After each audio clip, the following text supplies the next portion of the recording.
নতুন recipe try করলাম আজকে। শসা, ছোলা এইসব দিয়ে খেয়ে নেব।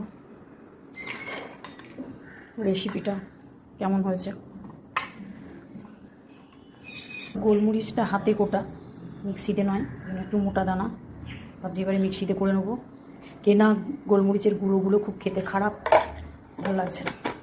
কাল থেকে কাজ করে করে একদম টায়ার্ড হয়ে গেছি। এদিকে দেখি আর কেমন খেতে। Not bad. গোলা করে নিচ্ছি, সেই গোলাটার মধ্যে ছোলার বেসন ছিল, একটু কর্নফ্লাওয়ার ছিল আঠালো হওয়ার জন্য, আর ছিল পেঁয়াজ কুচি, ধনে পাতা, লঙ্কা কুচি আর মরিচ দিয়ে নিয়েছি। অবশ্যই ধনে পাতা দিতে হবে। একটু টমেটো কুচি দিয়ে পাউরুটির উপর দিয়ে ভেজে নিলাম পাউরুটিটা খুব অল্প সামান্য তেলে। দারুণ হতো। আর ব্যালেন্স করে নিলাম শসা ছোলা দিয়ে।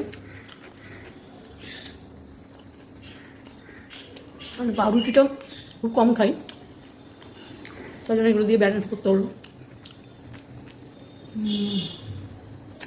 নতুন ধরনের খাবার, ভাবলাম খুব তাড়াতাড়ি খাবার বানাতে পারি। যেহেতু কালকে রাতে ডিম খেয়েছি, তাই ডিম খাবো না বলেই এটা করেছি, না তো ডিমের অমলেট দিয়ে ডিম টোস্ট করে নিতাম। দেখলাম না, পরপর ডিম খাওয়া যাবে না। খুব ভালো লাগছে খেতে।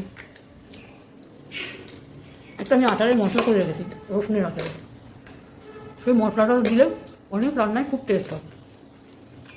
সেই মশলাটার জন্য মনে হয় আরও টেস্ট লাগছে এটা। সস খাওয়া ছেড়ে দিয়েছি এখন।